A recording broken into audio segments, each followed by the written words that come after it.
하늘에 계시는 주여, 내가 눈을 들어 주께 향하나이다. 여호와 우리 하나님을 바라보며 우리에게 은혜 베풀어 주시기를 기다리나이다. 아멘. 새해 주심을 감사합니다. 주 앞에 나와서 예배를 드리오니 이 예배를 기쁨으로 받아 주시옵소서.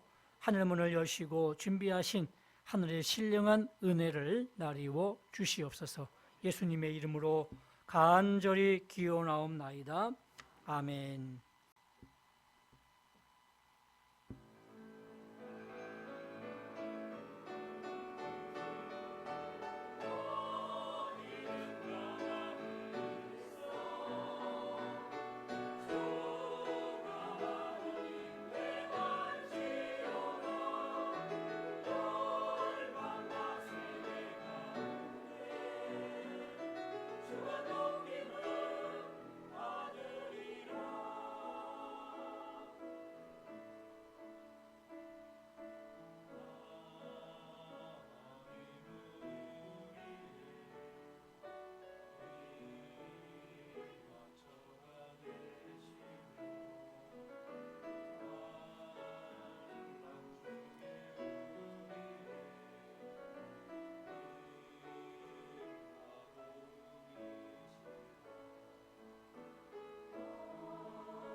아멘. 은혜로운 찬양 감사드립니다.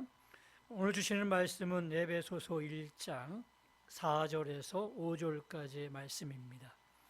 우리 신약성경 309쪽입니다. 우리 다 찾아서 함께 읽도록 하겠습니다. 같이 읽겠습니다. 곧 창세전에 그리스도 안에서 우리를 택하사 우리로 사랑 안에서 그 앞에 거룩하고 흠이 없게 하시려고 그 기쁘신 뜻대로 우리를 예정하사 예수 그리스도로 말미암아 자기의 아들들이 되게 하셨으니. 아멘. 할렐루야. 우리 2026년도 또 우리 새해 첫 주일 예배를 하나님께 올려드립니다. 이 자리에 나와서 예배드리는 여러분들에게 하나님의 크신 사랑과 은혜가 함께 하시기를 주님의 이름으로 축원합니다. 우리 사랑과 인사 나누겠습니다. 새해 복 많이 받으세요. 예, 이 복이 뭔 줄 아시죠? 하나님이 함께 하시는 복이에요. 많은 복 중에 가장 큰 복은 하나님이 함께 하셔서 은혜로 보호해 주시고 은혜로 지켜주시고 은혜 가운데 우리를 성장케 하시는 하나님의 은혜가 여러분에게 차고 넘치시기를 주님의 이름으로 축원합니다. 얼마 전 그 넷플릭스를 통해서 충격적인 그런 다큐멘터리 프로그램이 공개되었습니다.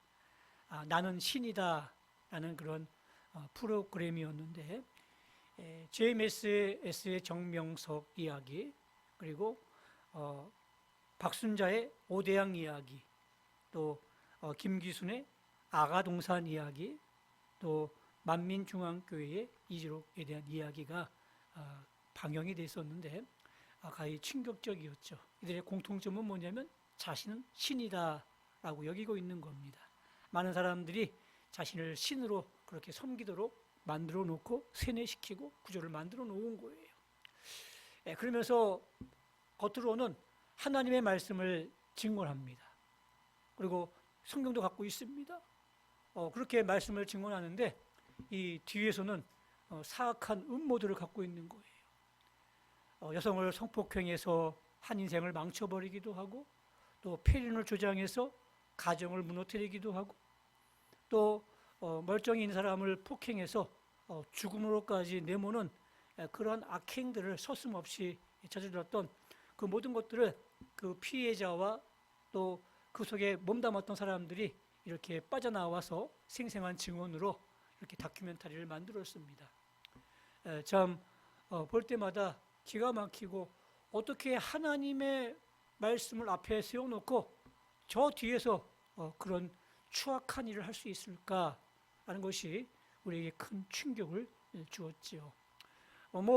정명석 같은 경우는 멀리 있지 않습니다. 삼거리에 가게 되면 반석교회라는 교회 있죠. 그 교회도 이 정명석 교회입니다. 그러니까 아주 우리 가까이 와 있는 그런 이단들의 모습들을 우리가 볼 수가 있는데, 참 이들의 문제점이 무엇이겠습니까?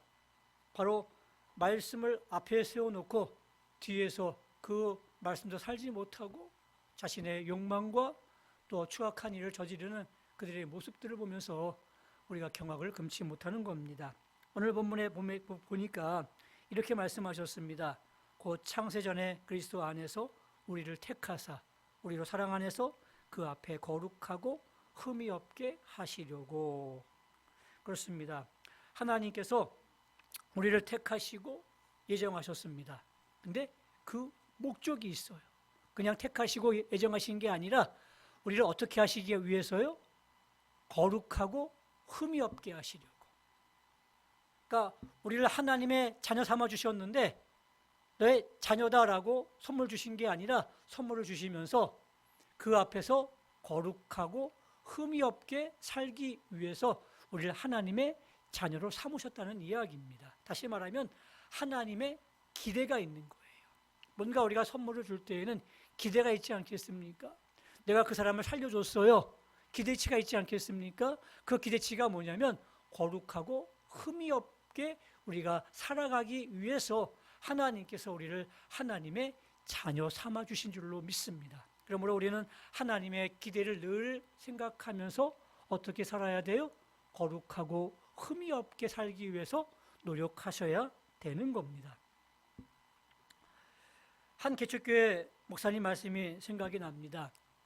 얼마 전에 딸이 결혼했답니다. 근데 결혼한 그 사위도 시골에 있는 조그마한 개척교회 목사님의 아들이었대요. 이 두 사람 다 어릴 때부터 정말 어렵게 생활을 해왔고 또 겨우겨우 공부를 마쳤어요. 그런데 하나님의 은혜로 이 사위가 잘 풀려가지고요, 이제 미국 주재원으로 나가게 되었답니다. 그래서 온 가족이 기뻐하며 이제 환송회를 하면서 예배를 드렸어요. 예배 드린 다음에 이 자녀들이 아버지한테 이렇게 얘기하더랍니다. 아버지, 저희는 영적 금수를 물고 나왔어요. 늘 감사하게 생각하고 있어요. 우리 걱정하지 마세요. 우리가 어디 가든지 하나님께서 우리를 지켜주실 거예요 라고 얘기하는데, 이 아버지가 너무너무 감동을 받은 거예요. 마음이 울컥해지더랍니다. 세상에 볼 때에는 이런 흙수저가 어디 있겠어요. 정말 정말 힘들고 어려웠는데 그래도 자기는 영적 금수저를 물고 나왔다라고 생각하면서 그렇게 멋지게 자라준 딸이 또 사위가 너무너무 고마웠다 그렇게 얘기하더라고요. 여러분은 어떻습니까? 우리가 세상적으로 볼 때 아무것도 없어도 우리는 영적 금수저인 줄로 믿습니다. 아멘이시죠? 그러면서 우리 한번 이렇게 얘기하겠습니다. 옆 사람한테 고백합니다. 좋으시겠어요? 당신은 영적 금수저입니다. 근데 좋으시겠어요가 비웃는 것 같아요. 부러워하는 마음으로 하셔야 돼요. 부러워하는 마음으로. 다시 한번 당신은 영적 금수저입니다.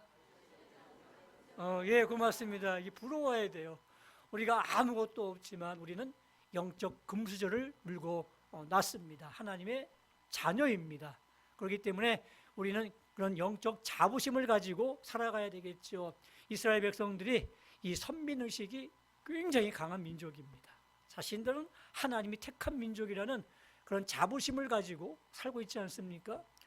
물론 이렇게 지나친 자부심은 교만이 되겠지만 이런 자부심들을 우리가 회복하고 가지고 살아가야 돼요. 나는 하나님의 자녀다라는 그런 자부심을 가지고 살아가는데 거기서 머무르면 안 돼요. 어디까지 나가야 돼요?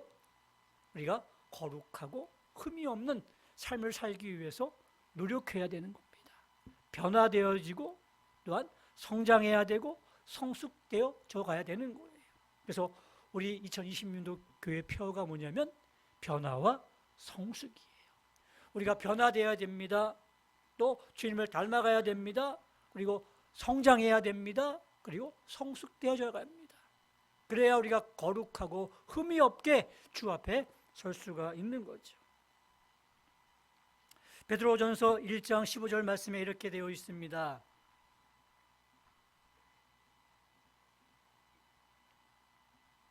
오직 너희를 부르신 거룩한 이처럼 너희도 모든 행실에 거룩한 자가 되라. 기록되었으되 내가 거룩하니 너희도 거룩할지어다 하셨느니라. 아멘. 그렇습니다. 우리가 이 거룩해져 가는 것, 이걸 우리는 성화라고 얘기합니다. 거룩하게 변화되어 가는 거예요. 우리가 예수 믿었으면 변화되어 가는 거예요. 옛날이나 지금이나 똑같으면 안 돼요. 해가 바뀔수록 예수님을 더욱더 닮아가야 되고 또 주님 앞에 좀 더 가까이 가야 되고 믿음이 예전보다 더 성장하셔야 되는 겁니다. 이게 거룩해져 가는 거예요. 어느 때까지요? 죽을 때까지. 이 죽을 때까지 우리는 계속해서 성화의 과정을 거쳐가야 되는 것이고 또 그렇게 변해가야 되는 겁니다. 자, 그러면 우리가 거룩해져 가려면 구체적으로 어떻게 해야 될까요? 바울 사도가 우리에게 힌트를 하나 주고 있습니다. 고린도전서 11장 1절 말씀에 내가 그리스도를 본받는 자가 된 것 같이 너희는 나를 본받는 자가 되라. 고린도 교회 교인들한테 하는 말이에요. 나 바울은 예수님을 닮기 위해서 노력하고 있다. 그것을 너희도 본받았으면 좋겠다. 이렇게 얘기하고 있는 겁니다. 다시 정확하게 얘기하자면 내가 그리스도를 본받는 것처럼 너희도 예수님을 본받기 위해서 노력했으면 좋겠다라고 얘기하고 있는 거예요. 그렇습니다. 올 한해 우리가 예수님을 모델로 삼으시고 그분을 닮기 위해서 노력하시고 또 닮아가는 여러분 되시기를 주님의 이름으로 축원합니다. 어릴 때 읽었던 소설이 생각납니다. 나다나엘 호손이 지었던 그 큰 바위 얼굴이라는 그런 소설이었는데 이 어느 외국의 조그마한 마을에 시골 마을에 그 절벽에 이 큰 바위 얼굴을 한 사람의 모습이 이렇게 기록되어 있는 겁니다. 새겨져 있는 겁니다. 그리고 그 큰 바위 얼굴이 굉장히 인자하고 훌륭한 사람이에요. 근데 이 마을에 이런 큰 바위 얼굴을 한 사람, 훌륭한 사람이 이 마을에 태어나서 이 마을을 빛낼 것이다 라는 그런 전설이 이게 흘러내려오고 있었어요. 이 어린 주인공 어니스트라는 사람이 이제 어릴 때 그 전설을 듣고 나도 이 큰 바위 얼굴을 보았으면 좋겠다 하면서 날마다 매일매일 올라가서 그 큰 바위 얼굴을 보았어요. 그동안 세월이 많이 흘렀습니다. 그래서 이 조그마한 꼬맹이 어니스트가 이제 백발이 서성한 노인이 되었습니다. 여전히 그는 계속해서 매일매일 그 동산에 올라가서 그 절벽을 바라보면서 큰 바위 얼굴을 또 보고 내려오는 길이었습니다. 많은 사람들이 이렇게 외칩니다. 큰 바위 얼굴이다. 누가 큰 바위 얼굴이에요? 이 어니스트가 큰 바위 얼굴의 모습을 가지고 내려온 거였어요. 바로 주인공이 그 사람이었어요. 왜 이 아이가 큰 바위 얼굴이 되었을까요? 자꾸 보았습니다. 자꾸 생각했습니다. 자꾸 그리워했습니다. 그러니까 그 큰 바위 얼굴을 닮아간 거게 된 거죠. 바로 마찬가지입니다. 오늘 우리도 예수님을 닮기 위해서는 어떻게 해야 될까요? 그분을 자꾸 생각해야 돼요. 그분을 자꾸 보고 싶어야 돼요. 그분을 자꾸 만나고 싶어야 되는 거예요. 그래서 말씀으로 만나고 기도로 만나면서 그분과 함께 공유해 나가면서 닮아가는 거죠. 여러분, 그 부부가 닮는다는 그런 이야기가 있더라고요. 정말 금슬 좋은 부부 보면요, 닮았어요. 그래서 이 심리학자들이 이걸 연구했대요. 어떻게 이 부부가 이렇게 잘 닮을 수 있을까 생각했는데 보니까 감정을 공유를 많이 하더라는 겁니다. 아이를 결혼했습니다. 아이를 낳았습니다. 아이를 양육하면서 많은 희노애락을 같이 공유하는 거예요. 슬플 때 슬퍼하고, 기쁠 때 기뻐하고, 힘들 때 같이 고통스러워하면서 같이 그 많은 감정들을 함께 공유해 나가다 보니까 부부가 닮게 되는 거예요. 그래서 얼굴 근육도 마찬가지래요. 막 웃을 때 같이 웃고 울을 때 같이 울고 하다 보니까 이 사용하는 근육들이 같이 동일하게 되면서 얼굴의 모습도 닮아가게 되더라 하는 것입니다. 우리가 예수님을 이렇게 닮아가야 되지 않겠습니까? 예수님 따로 나 따로가 아니라 예수님이 기뻐하시는 일, 나도 같이 기뻐하면서 그 일을 같이 하는 거예요. 그러면서 주님이 기뻐하신 모습들을 보고 또 생각하고 그리워하다면 어느 순간에 우리도 예수님을 닮아가지 않겠습니까? 올해 우리 새해 목표가 변화와 성숙입니다. 예수님의 모습으로 변화되어 가는 겁니다. 그리고 믿음이 성장하고 성숙되어 가는 겁니다. 이 목표를 잘 세우시고 이제 우리 한 해 동안 열심히 노력하는 저와 여러분들이 될 수 있기를 바랍니다.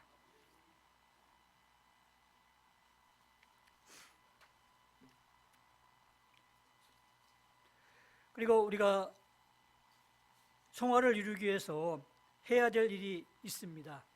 바로 예수님을 닮아가야 되는데 예수님 닮는 게 쉬워요? 어려워요? 어려워요. 예수님을 닮아가자 하는데 근처 가기도 너무너무 힘들죠. 그분의 인격과 그분의 섬김과 그분의 그 모습들을 어떻게 닮아갈 수 있겠어요? 너무너무 어려워요. 근데 그 어려운 것을 하나님이 우리에게 명령하셨는데 왜 그러셨을까요? 우리를 고통 먹이려고요? 아니에요. 분명히 할 수 있기 때문에 우리에게 명령하셨는데 오늘 본문에 보면 그 키워드가 있습니다. 보니까 뭐라고 되어 있어요? 우리로 사랑 안에서. 그렇죠? 사랑 안에서 그 앞에 거룩하고 흠이 없게 하시려고 거룩하고 흠이 없게 하시는 그 성화의 과정 앞에 뭐가 있냐면 우리로 사랑 안에서라고 되어 있습니다. 사랑 안에 있을 때 그게 가능한 거예요. 우리가 예수님을 사랑하게 되면 거룩하고 흠이 없는 그러한 삶을 살아갈 수가 있다는 이야기입니다. 근데 사랑 밖에 있으면 힘들어지는 거예요. 요한복음 21장 15절 이하에 보게 되면 베드로가 예수님을 3번 부인했습니다. 부활하신 예수님께서 베드로 앞에 나타나셨습니다. 그리고 물으셨습니다. 뭘 물으셨어요? 베드로야, 나를 사랑하느냐라고 3번 물으셨어요. 다른 건 묻지 않으셨어요. 세상에 네가 그럴 수가 있느냐? 네가 내 수제자인데 내가 너를 믿은 적이 얼마나 많았는데 네가 이럴 수가 있느냐고 그렇게 불평을 하지 않으셨습니다. 그리고 앞으로 어떻게 할 것이냐는 그러한 계획도 묻지 않으십니다. 뭘 물으셔요? 내가 나를 사랑하느냐? 이걸 3번 물으셨어요. 바로 사랑하면 다시는 주님을 부인하지 않을 겁니다. 주님을 정말로 사랑하면 그는 그 모든 고난과 유혹 앞에서 넘어지지 않을 겁니다. 그리고 굳게 주신 사명의 길을 걸어갈 수 있을 겁니다. 그래서 사랑, 사명도 계획도 또 물어본 게 아니에요. 사랑을 물어본 거예요. 내가 너를 사랑하느냐? 정말로 사랑하느냐? 내가 사랑 안에 거할 수 있느냐를 먼저 물어보신 겁니다. 사랑 안에 거하면 얼마든지 우리가 거룩하고 흠이 없게 살아가게 될 줄로 믿습니다. 정일근이라는 시인이 있는데 이분이 참 재미있는 시를 썼어요. 제목은 숙부쟁이 사랑이라는 시인데 한번 제가 읽어드릴 텐데 잘 들어보십시오. 사랑하면 다 보인다. 가을 들어 숙부쟁이 꽃과 처음 인사했을 때 드문드문 보이던 보랏빛 꽃들이 가을 내내 반가운 눈길을 맞추다 보니 은연히 들길 산길에도 쑥부쟁이가 지천이다. 이름을 몰랐을 때 보이지 않던 쑥부쟁이 꽃이 발을 옮길 때마다 눈 속으로 찾아와 인사를 한다. 이름을 알면 보이고 이름을 부르다 보면 사랑하느니 사랑하는 눈길을 감추지 않고 바라보면 모든 꽃송이 꽃잎 낱낱이 셀 수 있을 것처럼 뜨겁게 선명해진다. 어디에 꼭 숨어 피어도 너를 찾아가지 못하랴. 사랑하면 보인다. 숨어 있어도 보인다. 사랑하면 보이더라고요.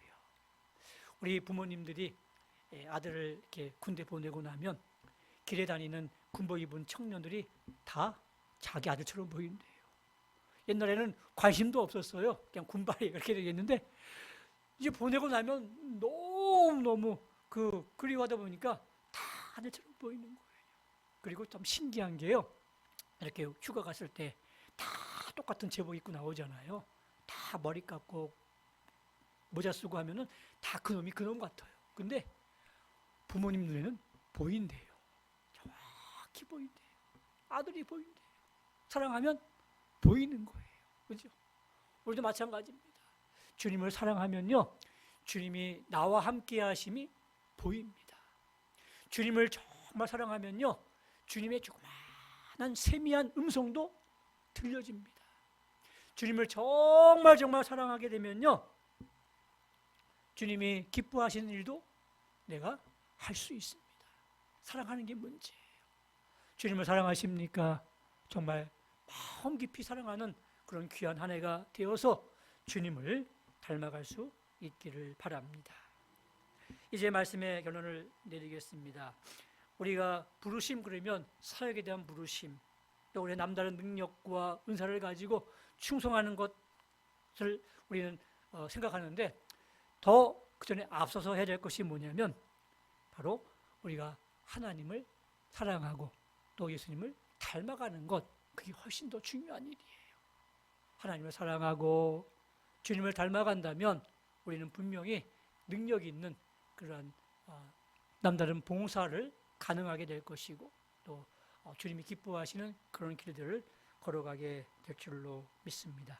우리 그리스도를 사랑하는 귀한 한 해가 되기를 바랍니다. 사랑하는 것이 뭘까요? 아주 간단하게 얘기하면요, 사랑하는 대상이 좋아하는 것 하시면 돼요. 우리 연애할 때 보게 되면 상대방이 좋아하는 것 늘 생각하잖아요.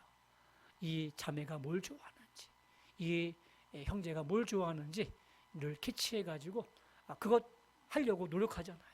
이벤트도 하고요. 또 그러면서 그 사람의 마음을 얻으려고 하지 않습니까? 우리 주님 사랑한다는 것, 주님이 기뻐하시는 것 하시면 되는 거예요.